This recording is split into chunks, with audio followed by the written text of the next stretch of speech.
எட்டாவது அறிவிப்பு, ஓட்டுநர் பயிற்சி பெற மாநில அளவில் ஒரு பயிற்சி மையம், மண்டல அளவில் 2 பயிற்சி மையங்கள் மற்றும் மாவட்டத்திற்கு ஒரு ஓட்டுநர் பயிற்சி பள்ளி ஆகியவை தொடங்கப்படும்.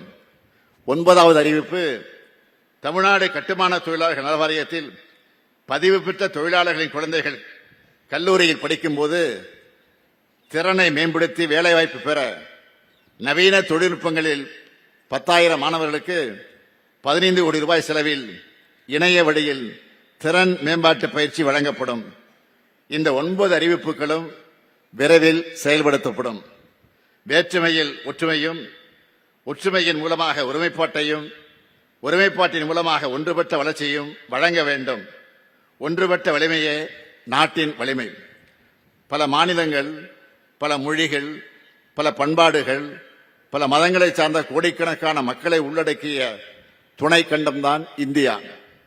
அனைத்து வேற்றுமைகளையும் கடந்து நாம் பீடு நடை போட அனைவரும் இந்தியராய் ஒருங்கிணைந்து செயல்பட காரணம் நமது அரசியலமைப்பு சட்டம்.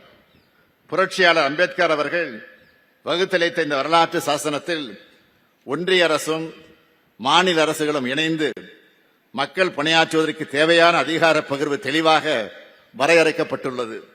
ஆனால் கடந்த 75 ஆண்டுகளில் நமது அரசியல் களம் கண்ட மாற்றங்களால் இந்த அதிகார பகிர்வில் மாநில அரசுகளின் பங்கு தொடர்ந்து குறைந்து வருவது வருத்தம் அளிக்கிறது. மேலும் கடந்த சில ஆண்டுகளாக பல்வேறு துறைகளில் மாநில அரசின் உரிமைகளை பறிக்கும் முயற்சிகளையும் ஒன்றிய அரசு மேற்கொண்டு வரக்கூடிய நிலையும் நாம் காண்கின்றோம்.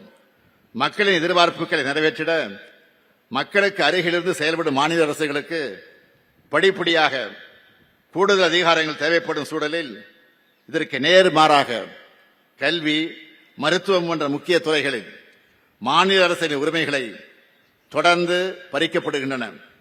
ஒன்றிய அரசு சட்டங்கள் மூலமாகவும் நீதிமன்ற தீர்ப்புகளாலும் மாநில அரசுகளுக்கான நிதி பங்கீட்டிலும் திட்டங்களிலும் ஒன்றிய அரசு காட்டும் பாரபட்சத்தாலும் ஒன்றிய அரசை சார்ந்திருக்கக்கூடிய நிலைக்கு மாநில அரசுகள் தள்ளப்பட்டு வருகின்றன. இவற்றை கலைந்திட ஒன்றிய மாநில அரசுகளுக்கிடையான அதிகாரம் மற்றும் நிதி பகிர்வில் மாநில அரசுகளின் பங்கினை மீட்டெடுத்திட அரசியல் பூர்வமான சட்ட நடவடிக்கை எடுப்பதுதான் ஒரே தீர்வு.